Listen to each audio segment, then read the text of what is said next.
মাইশা তার মায়ের সঙ্গে এসেছেন কুংফু শিখতে।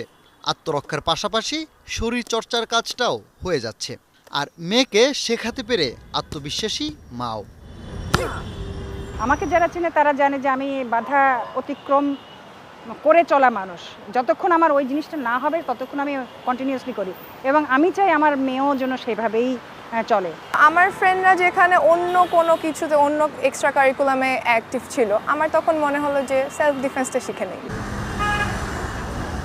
রাজধানীর একাধিক জায়গায় ছেলে মেয়ে সহ সব বয়সীদের শেখানো হয় আত্মরক্ষার কৌশল।